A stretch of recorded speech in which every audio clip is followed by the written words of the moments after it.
Hello दोस्तों, मेरा नाम यश सोलंकी। स्वागत है आपका हमारे चैनल दिल्ली वाला टीचर पे। तो आज की इस वीडियो में हम यहाँ पे पढ़ने वाले हैं भारत पाकिस्तान संघर्ष कि दोनों देशों के बीच में कौन कौन से क्षेत्रों में संघर्ष या लड़ाई देखने को मिल रही है। उन सारी बातों को हम इस टॉपिक के अंदर समझने वाले हैं। अब आप अगर किसी से भी पूछते हो कि भाई भारत पाकिस्तान के संघर्ष के बारे में क्या ख्याल है आपका, तो हर बंदा, चाहे वो बच्चा हो, चाहे बूढ़ा हो, चाहे महिला हो, सभी लोगों को बस एक बात पता जाती है कि भाई कश्मीर है, कश्मीर को लेके इंडिया पाकिस्तान में भाई बहुत लड़ाई है। मतलब उनको सिर्फ कश्मीर मुद्दे के बारे में काफ़ी सारी चीज़ें पता होती है, लेकिन कश्मीर मुद्दे के अलावा भी भारत और पाकिस्तान के बीच में कई सारे ऐसे मुद्दे हैं जिनको लेके दोनों देशों के बीच में लड़ाई है। तो एज अ पॉलिटिकल साइंस के स्टूडेंट होने के नाते वो सभी मुद्दे आपको पता होने चाहिए, इसीलिए उन सब चीज़ों के बारे में इस टॉपिक के अंदर एकदम डिटेल में बताया गया है। तो चलिए वीडियो को स्टार्ट करते हैं, बिल्कुल दिल थाम के और आराम से एकदम फोकस करके सारी चीज़ों को समझने की कोशिश करिएगा। चलिए स्टार्ट करते हैं। भारत पाकिस्तान संघर्ष, इंडिया पाकिस्तान कन्फ्लिक्ट। ठीक है कि दोनों के देशों में कौन कौन से कन्फ्लिक्ट है दोनों देशों के बीच में। पार्टीशन के तुरंत बाद कश्मीर का लेकर इंडिया और पाकिस्तान के अंदर क्या हुआ, युद्ध हुआ। ठीक है, जब हमारे देश का पार्टीशन हुआ, विभाजन हुआ 1947 में हमारे को आज़ादी मिली और आज़ादी के साथ ही हमारे देश का क्या हो गया, विभाजन या बंटवारा हो गया। तो जैसे ही बंटवारा हुआ, पाकिस्तान हमसे अलग हो गया, हम इंडिया अलग हो गए। ठीक है, तो बंटवारे के तुरंत बाद, मतलब आज़ादी के तुरंत बाद ही क्या हुआ, दोनों देशों के बीच में कश्मीर को लेके क्या हुआ, लड़ाई स्टार्ट हो गई। दोनों देशों के बीच में कश्मीर को लेके लड़ाई स्टार्ट हुई। पाकिस्तान ने कहना चालू किया कि भाई कश्मीर तो हमारे पास रहेगा। ठीक है, और इंडिया कह रहा है कि कश्मीर हमारे पास रहेगा, भाई कश्मीर हमारा है, और बोले भी क्यों ना। तो दोनों देशों के बीच में कश्मीर को लेकर लड़ाई स्टार्ट हुई। ठीक है, तो 47-48 में क्या हुआ, ये लड़ाई चली और उसी लड़ाई का रिजल्ट या नतीजा ये निकल कर आया कि कश्मीर के दो हिस्से हो गए, कश्मीर दो भागों में बट गया।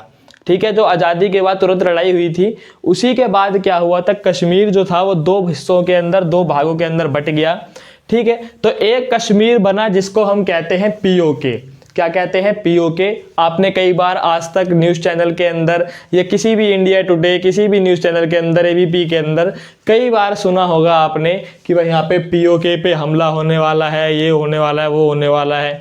कई सारी चीज़ें मतलब आते हैं कि पीओके से घुसपैठ हो गई, ये हो गई। तो पीओके क्या होता है, आज उसको समझो अच्छे से। पीओके मतलब क्या है, पाक ऑक्यूपाइड कश्मीर। ठीक है, पाक ऑक्यूपाइड कश्मीर, या फिर हिंदी में क्या कहते हैं, पाकिस्तान अधिकृत कश्मीर। मतलब कि ऐसा कश्मीर जिसको पाकिस्तान ने अधिकृत, मतलब अपने नियंत्रण में कर रखा है, अधिकरण कर रखा है उसका, उस कश्मीर को कहा जा रहा है पाकिस्तान अधिकृत कश्मीर। समझ आ रहा है। 47-48 में आज़ादी के तुरंत बाद लड़ाई हुई दोनों देशों के बीच में, और उसी लड़ाई के बाद इंडिया वर्सेस पाकिस्तान के बाद रिजल्ट निकला, कश्मीर के दो हिस्से हुए। एक कश्मीर बना पीओके यानी पाक ऑक्यूपाइड कश्मीर, पाकिस्तान अधिकृत कश्मीर, जो मतलब कि पाकिस्तान के नियंत्रण में है, और दूसरा अपना भारत का प्यारा जम्मू कश्मीर। इसके दो हिस्सों की तरह इस तरीके से क्या होगा, ये कश्मीर जो है वो बट गया। ठीक है, तो ये पहली लड़ाई थी इंडिया और पाकिस्तान के बीच में। उसके बाद लिखा हुआ है 1971 की लड़ाई के बारे में भी आपको पता होगा, पहले चैप्टर के अंदर इसके बारे में हम पढ़ भी चुके हैं। 71 की लड़ाई जिसके अंदर हमने क्या करा था, जो पूर्वी पाकिस्तान था, पूर्वी पाकिस्तान को हमने बांग्लादेश बनवाया था। हमारा बहुत बड़ा रोल रहा उसके अंदर बांग्लादेश को क्रिएट करने के लिए, और जब हमने उसको बांग्लादेश के रूप में आज़ादी दिलवाई तो उसी को लेके फिर क्या हुआ, इंडिया पाकिस्तान के बीच में युद्ध हो गया। ठीक है, अमेरिका वगैरह सब आए थे भाई मारने के लिए, लेकिन अपना भी एक यार निकल कर आया उस टाइम पे, यूएसएसआर। ठीक है, और उसने क्या करा, हमारी रक्षा करी, हमारा सपोर्ट किया, और हमने मतलब कि उस टाइम पे मतलब कि वो होता है ना कि भाई हम एक तरीके से लड़ाई झगड़ा ज़्यादा बढ़ नहीं पाया। ठीक है, और यूएसए वगैरह जो थे वो हम पे अटैक नहीं कर पाए। ठीक, तो उस टाइम पे 71 में क्या हुआ था, इंडिया और पाकिस्तान के बीच में लड़ाई हुई। तो लिखा है 71 में भी भारत ने पाकिस्तान को हराया, उस टाइम पर इंडिया ने क्या करा, पाकिस्तान को हरा दिया था। ठीक है, 93,000 सोल्जर्स को पाकिस्तान के हमने एक साथ सरेंडर करवाया था, और फिर बाद में बोला भी जा भाई रख लो अपनी, जा सिमरन जी ले अपनी जिंदगी। ठीक है, वही वाली फिल्म भी बाद में फिर हमने कर दी कि सबको भेज भी दिया वापस, दयालु देश हमारा। ठीक है, तो 71 में भी भारत ने पाकिस्तान को हराया, लेकिन कश्मीर वाला मुद्दा सॉल्व नहीं हुआ। लेकिन उस टाइम पर भी हम कश्मीर वाला मुद्दा सॉल्व नहीं कर पाए, और ये बहुत बड़ी एक तरीके से आप कह सकते हो गलती थी हमारी। उसी टाइम पे हमारे को क्या करना चाहिए था, कश्मीर वाले मुद्दे को सॉल्व कर लेना चाहिए था, उसका हिस्सा मतलब कि ये कहते हैं ना कि भाई पूरा किस्सा खत्म कर ही देना चाहिए था। लेकिन बाद में फिर वही दिक्कत कि हम अभी तक फिर पछता रहे हैं कि हमने क्या करा उस टाइम पे उसको सॉल्व नहीं करा। ठीक, तो फिर ये चीज़ चलती रही, 71 में भी ये सारी चीज़ें हो गई, लड़ाई फिर संघर्ष देखने को मिला। उसके अलावा 1998 में भारत मेड न्यूक्लियर वेपन्स। ठीक है, 1998 में इंडिया ने क्या करे, न्यूक्लियर वेपन्स बनाए, और उन न्यूक्लियर वेपन्स जो थे ना वो इन पोखरण के अंदर, मतलब कि पोखरण के अंदर हमने क्या करे, न्यूक्लियर वेपन परमाणु हथियारों का जो है हमने परीक्षण किया। ठीक है, तो अब जब परमाणु हथियारों को हमने बनाया पोखरण के अंदर, तो इस चीज को लेके भाई पाकिस्तान के अंदर बड़ा डर पैदा हुआ कि भाई इंडिया ने तो क्या कर लिया, परमाणु हथियार बना लिए, अब क्या होगा हमारा। ठीक है, तो मतलब कि इस चीज को लेके पाकिस्तान एकदम उसका दिल दहल गया उस टाइम पे। और कुछ दिनों बाद ही Pakistan also made nuclear weapon, Pakistan ने भी कुछ दिनों बाद ही डर के मारे क्या करा, अपने न्यूक्लियर वेपन्स बना लिए। ठीक है, और पाकिस्तान ने कहां पर बनाए, इन चगाई पहाड़ी। तो पाकिस्तान में एक पहाड़ी है जिसका नाम है चगाई पहाड़ी, तो पाकिस्तान ने चगाई पहाड़ी के ऊपर क्या करे, अपने न्यूक्लियर वेपन बनाए। अब क्या हुआ कि भाई दोनों ही देशों के पास यहाँ पे क्या हुआ, परमाणु हथियार आ गए, दोनों देशों के पास न्यूक्लियर वेपन हो गए। ठीक है, then comes the logic of deterrence. उसके बाद कौन आया, the logic of deterrence create हुआ। द लॉजिक ऑफ डेटरेंस का मतलब क्या है, अपरोध का तर्क। अपरोध का तर्क का मतलब क्या होता है, जब ये मतलब कि एक तरीके से क्या है ना, अपरोध का तर्क एक तरीके से क्या है कि पूरा सिद्धांत टाइप का है वो। उसके अंदर क्या होता है कि भाई दोनों ही कंट्रियां जो होती है, उन दोनों ही कंट्री को ये डर लगा रहता है कि भाई अगर हमने हमला किया तो हो सकता है कि सामने वाली जो कंट्री है वो भी हमारे ऊपर अटैक कर दे, और हम जो है ना अपने अटैक करने के चक्कर में क्या हुआ, हमारे को और ज़्यादा घाटा ही हो जाए। जैसे कि मान लो कि भाई दो कंट्री है, ए और एक बी कंट्री है। ठीक है, इनविजिबल मार्कर कि दो कंट्री है, एक ए और एक बी। ए सोच रहा है कि भाई मेरे को बी के ऊपर जो है ना अटैक कर देना चाहिए, अभी हमारे पास कैपेबिलिटी अच्छी है, आर्म्स वगैरह हमारे पास हैं, तो ऐसा करते हैं अटैक कर देते हैं बी के ऊपर। लेकिन फिर एकदम से दिमाग में झटका लगता है, बात है यार नहीं यार, अगर अटैक कर देंगे तो फिर बी के पास भी तो हैं हथियार वगैरह, अगर हमने अटैक किया तो भाई वो भी हमारे ऊपर अटैक कर सकता है। ठीक है, तो ये चीज़ आती है उसके दिमाग में, और जब ऐसी चीज़ें दोनों ही कंट्री के दिमाग में आएंगी, बी को भी लगेगा कि हमने अगर ए पे अटैक कर दिया तो फिर वो भी जवाब में अटैक करेगा हमारे ऊपर। तो जब ऐसी चीज़ें हो जाती हैं, जब दोनों ही कंट्री क्या होती है, डर जाती है कि भाई अगर हमने अटैक किया तो सामने वाले भी अटैक करेगी, तो अगर ये चीज़ हो जाती है तो उस टाइम पे क्या होता है, बिल्कुल भी लड़ाई झगड़ा या संघर्ष नहीं होता। ठीक है, तो ऐसे ही जब यहाँ पे इंडिया ने पहले पोखरण के अंदर न्यूक्लियर वेपन बनाए, बाद में पाकिस्तान ने चगाई पहाड़ी के ऊपर न्यूक्लियर वेपन बनाए, तो उससे यही अपरोध का तर्क जो है बन गया। अब ए की जगह लिख दो इंडिया, बी की जगह लिखो पाकिस्तान। ठीक है, तो दोनों की जगह अगर आप लिख के फिर समझोगे तो आराम से समझ आ जाएगा कि भाई ए से इंडिया, तो इंडिया सोच रहा है कि भाई अगर हमने पाकिस्तान के ऊपर अटैक किया तो पाकिस्तान के पास भी न्यूक्लियर वेपन है, वो भी अटैक कर सकता है और हमारी जनता को भी घाटा हो सकता है। पाकिस्तान सोच रहा है कि भाई अगर हमने अटैक किया इंडिया के ऊपर फिर तो भाई भूल ही जाओ यहाँ पे जिंदगी जीना, फिर इंडिया तो उड़ा ही देगा, उसके पास भी न्यूक्लियर वेपन है। ठीक है, तो जब दोनों को ये लग रहा है और दोनों ही क्या है, डरे हुए हैं, इसकी वजह से दोनों ही क्या करेंगे, हमला नहीं करेंगे। इसी को बोला जाता है अपरोध का तर्क। तो दोनों कंट्री के बीच में अपरोध का तर्क बन गया। हथियारों की होड़ को लेकर भी भारत और पाकिस्तान के बीच तनाव बना रहता है। अब दोनों देशों के बीच में हमेशा से हथियारों की होड़ भी रहती है, कभी पाकिस्तान कोई नया वेपन बना लेता है, कभी इंडिया। जैसे ही इंडिया ने मान लो एक नया वेपन खरीदा या फिर बनाया अपना सेल्फ मेड, ठीक है, तो जैसे ही इंडिया के पास एक न्यू वेपन आता है तो पाकिस्तान की फिर तुरंत डरना स्टार्ट। ठीक है कि भाई इंडिया के पास तो ये वाला वेपन आ गया, अब क्या होगा। ठीक है, तो मतलब कि दोनों कंट्रियों के बीच में जो है ना हथियारों को लेके क्या है, कंपटीशन है, और उसकी वजह से भी दोनों के बीच में क्या रहता है, तनाव रहता है। समझ आ रहा है। हम यहाँ पे टॉपिक पढ़ रहे हैं भारत पाकिस्तान का संघर्ष, कि दोनों के बीच में कहाँ कहाँ संघर्ष है। तो पहले हमने पढ़ा कश्मीर मुद्दे वाला, उसके बाद 71 का हमने देख लिया कि भाई 71 में हमने उनको हराया लेकिन कश्मीर मुद्दा सॉल्व नहीं हुआ। 1998 में हमने फिर ये परमाणु हथियार बनाए पोखरण के अंदर, उन्होंने चगाई पहाड़ी में, इसकी वजह से भी तनाव बढ़ जाता है, अपरोध का तर्क आ गया, और हथियारों की होड़ है उसकी वजह से भी तनाव बढ़ जाता है। अब बात आती है यहाँ पे कई सारे ब्लेम की, जो होता है कि भाई एक बंदा दूसरे के ऊपर ब्लेम कर रहा है कि भाई मेरे पास तो 5 रुपए थे चाउमीन वाले, तूने तो दिए ही नहीं 5 रुपए चाउमीन वाले, ठीक है। ब्लेम करने वाली बात होती है कि भाई हम क्या करते हैं, दूसरे के ऊपर ब्लेम कर देते हैं। तो ऐसे ही यहाँ पे दोनों कंट्रियां जो है ना एक दूसरे के ऊपर कई सारी चीजों को लेके ब्लेम करती है, दोषारोपण करती है, ठीक है। क्या करती है, दोषारोपण, एकदम भारी भरकम शब्द है। इंडिया ब्लेम पाकिस्तान, इंडिया दोषारोपण करता है पाकिस्तान के ऊपर। क्या दोषारोपण करता है, तो कश्मीरी उग्रवादियों को हथियार, प्रशिक्षण और धन देता है। कौन, पाकिस्तान। ऐसा बोलता है इंडिया। इंडिया बोल रहा है पाकिस्तान को कि भाई पाकिस्तान तू क्या करता है ना, कश्मीरी उग्रवादियों को, जितने भी कश्मीर के अंदर मिलिटेंट्स लोग, उग्रवादी लोग बैठे हैं ना, आप क्या करते हो, उन सभी को हथियार प्रोवाइड करते हो, प्रशिक्षण देते हो, उनको ट्रेनिंग देते हो कैसे उग्रवादी बनना है या लड़ाई झगड़ा कैसे करना है, ठीक है, सब चीज़ों की प्रशिक्षण दे रहे हो, और धन देता है। किसको, मतलब कि कश्मीरी उग्रवादियों को। इंडिया ये ब्लेम कर रहा है कि पाकिस्तान क्या कर रहा है, कश्मीरी उग्रवादियों को प्रशिक्षण, धन और वेपन्स दे रहा है। ये पहला ब्लेम इंडिया करता है।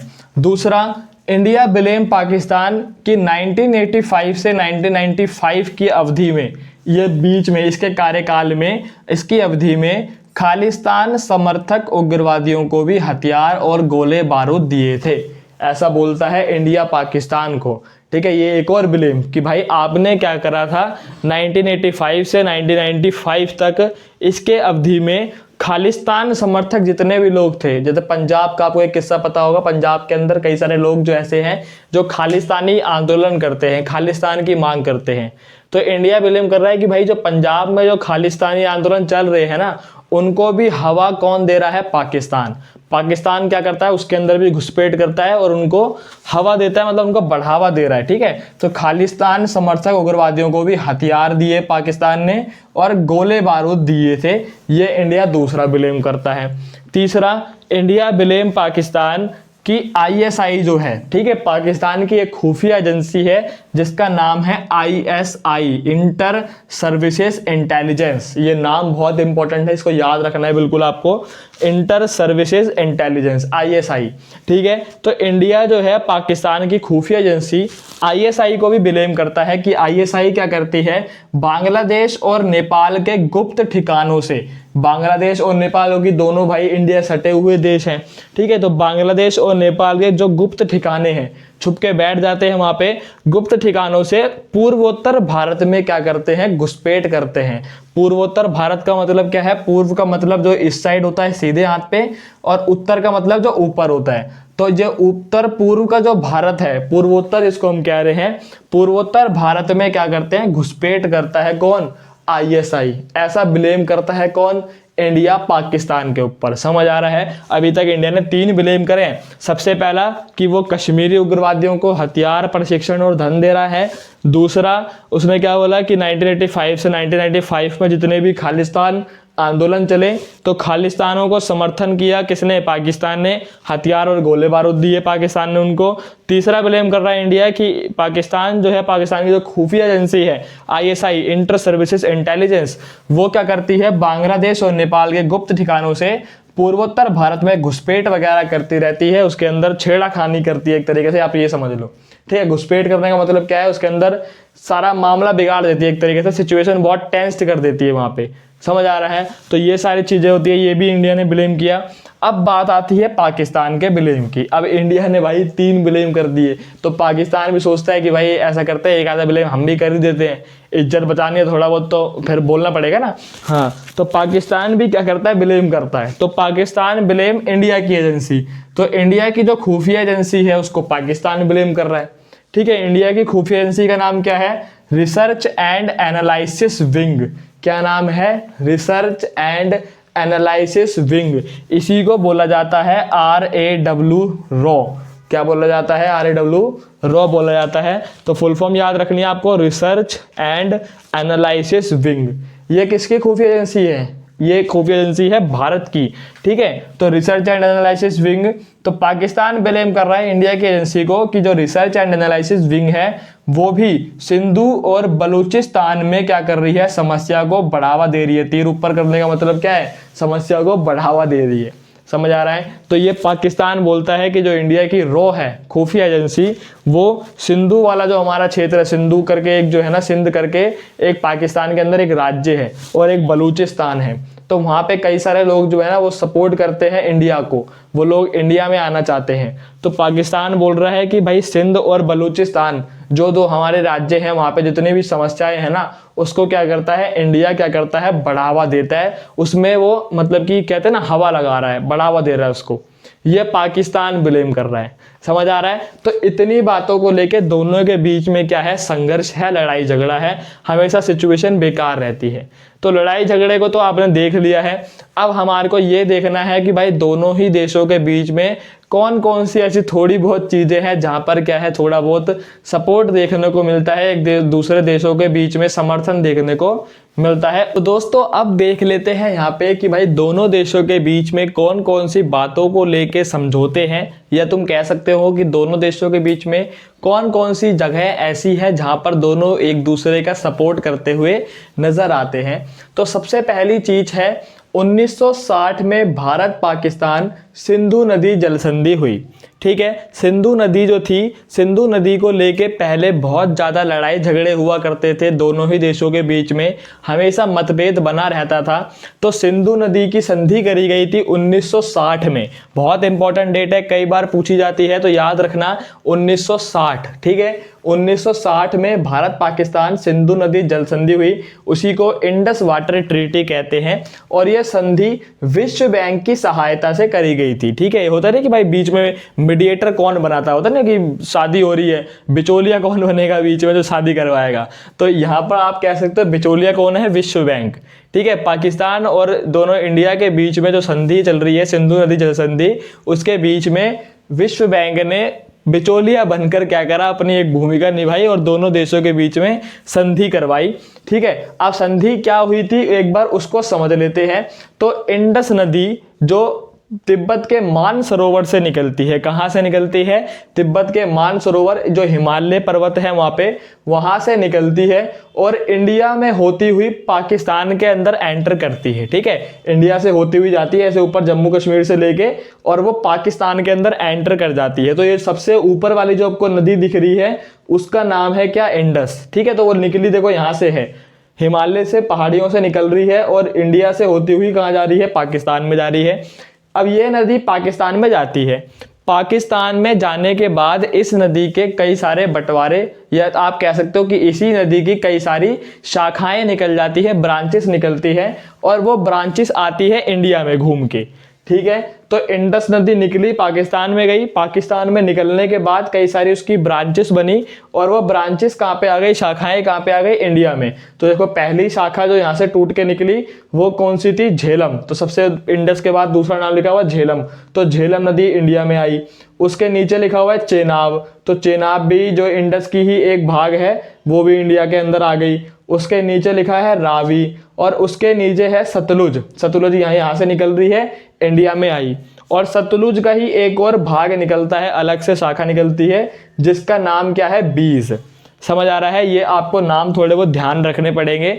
इंडस नदी के कई सारे नाम हैं, इंडस नदी से जो शाखाएं निकल रही है उनके नाम, ठीक है। तो इंडस से पहली शाखा झेलम, चेनाब, रावी, सतलुज, बीज, ये नाम याद रखो, झेलम, चेनाब, रावी, सतलुज, बीज, झेलम, चेनाब, रावी, सतलुज, बीज। तो ये सारी नदियां इंडिया में आती है घूम के। तो इनके बीच में क्या करा गया था, समझौता या संधि करी गई। तो वही लिखा है इंडस वाटर ट्रीटी में क्या था, ठीक है। तो इंडस, झेलम, चेनाब, यानी जो ऊपर की जो तीन नदियां आपको दिखाई दे रही हैं, इंडस, झेलम और चेनाब, ऊपर की तीन नदियां इसका पानी पाकिस्तान को वाटर सप्लाई मिल गई, ठीक है। इसका पानी किसको चला गया, पाकिस्तान के पास। संधि के अंदर बोला गया कि भाई पाकिस्तान इन तीनों नदियों का पानी रखेगा। और उसके नीचे रावी, सतलुज और बीज जो है, उसके नीचे की जो 3 नदियां देखो, ये वाली रावी, सतलुज और बीज, तो इन नदियों का पानी इंडिया को चला गया, इंडिया को वाटर सप्लाई चली गई। समझ आ रहा है। तो पहला समझौता इस चीज को लेके है दोनों देशों के बीच में। उसके बाद कच्छ के रण में सरक्रीक की रेखा को लेकर दोनों देशों में क्या है, मतभेद है, ठीक है। तो ये जो आपको ये पूरा ये वाला भाग दिख रहा है, ये इंडिया का पार्ट है, ठीक है, भारत का। और ये गुजरात वाला हिस्सा है, कौन सा, गुजरात वाला। और गुजरात के ऊपर ही, जैसे कि आपको पता ही है, पाकिस्तान वाला हिस्सा चालू हो जाता है। तो ये ऊपर पाकिस्तान वाला देश और नीचे अपना गुजरात वाला हिस्सा है भारत का। इसके बीच में क्या है, थोड़ी सी जगह है, इसके बीच में क्या है, थोड़ी सी जगह है, वहां पे क्या है, पानी है। समझ आ रहा है। तो पानी वाला पूरा समुद्र है वहां पे बीच में, थोड़ा सा एकदम जगह में, ठीक है। तो पाकिस्तान क्या बोलता है, पूरी वाटर बॉडी क्या है, हमारी है। मतलब कि ये बीच में जितना भी पानी यहाँ पे आ रहा है, पाकिस्तान का कहना ऐसा है कि भाई यहाँ पे जितनी भी जो पानी वाला हिस्सा है वो सब किसका रहेगा, पाकिस्तान का रहेगा, ऐसा पाकिस्तान बोलता है। अब बात आती है कि भाई इतना छोटा सा हिस्सा ही तो है और पानी है, दे दो पाकिस्तान को, क्या जा रहा है हमारा। लेकिन नहीं, हम नहीं दे सकते। क्यों नहीं दे सकते, तो लिखा हुआ है, इंडिया बोलता है क्या, नहीं, क्योंकि अगर हम उसे पूरी वाटर बॉडी दे देंगे तो समुद्री संसाधन भी हाथ से निकल जाएंगे। ये बात रहती है कि भाई वहां पे क्या है ना, समुद्री संसाधन भी है कई सारे। तो अगर हमने क्या करा, पूरी वाटर बॉडी उठा के पाकिस्तान को दे दी, बोला कि भाई आपका अधिकार है, आप रख लो, तो उससे क्या होगा, इसमें जो जितने भी समुद्री संसाधन वगैरह जो मिलते हैं वो उन सबसे हम वंचित रह जाएंगे और वो सब पाकिस्तान के पास चले जाएंगे। इसीलिए हम ऐसा मना करते हैं कि भाई नहीं, पूरी नहीं है, बंटवारा होगा आधा आधा, ठीक है। तो बीच में क्या कर रखा है, एक लाइन, ठीक है, एक बंटवारे की एक सीमा है जिसका नाम रखा गया है सरक्रीक। क्या रखा गया है, सरक्रीक। और ये किसके पास है, तो कच्छ के रण, गुजरात में एक जगह है कच्छ के रण, उसी के पास ये सरक्रीक की रेखा है, इसीलिए यहाँ पे इसका नाम है कच्छ के रण में सरक्रीक की रेखा। समझ आ रहा है। कच्छ के रण में सरक्रीक की रेखा को लेकर दोनों देशों में क्या रहते हैं, मतभेद रहते हैं। इंडिया पूरी वाटर बॉडी नहीं देता है, क्योंकि इंडिया को पता है अगर हमने पूरी वाटर बॉडी दे दी तो उससे क्या होगा, समुद्री संसाधन हमारे हाथ से निकल जाएंगे। और दोनों देश इस तरीके से आपस में यहाँ पे क्या है, साथ में है, थोड़ा बहुत एकदम चलता रहता है, मतलब कि थोड़ी बहुत नोक झोंक हो जाती है कभी कभार, लेकिन फिर भी दोनों देश मिलके रहते हैं और अपने अपने संसाधनों का यूज कर रहे हैं। समझ आ रहा है। तो ये सारी चीजें हो गई कि भाई दोनों देशों में समझौते कहाँ कहाँ पर है। उसके अलावा आप कह सकते हो कि भाई कभी कभार इंडिया से बस रूट जो है वो भी ओपन कर दिए जाते हैं पाकिस्तान जाने के लिए, वो भी एक समझौते के अंदर आ सकता है। तो इन बातों को लेके दोनों ही देशों के बीच में क्या है, सपोर्ट देखने को मिलता है और दोनों साथ में रह के चलते हैं। इस तरीके से आपका जो ये टॉपिक था, भारत पाकिस्तान संघर्ष, पूरी तरीके से खत्म हो चुका है। अब मिलते हैं अपने नेक्स्ट टॉपिक के अंदर, तब तक के लिए देखते रहिए दिल्ली वाला टीचर।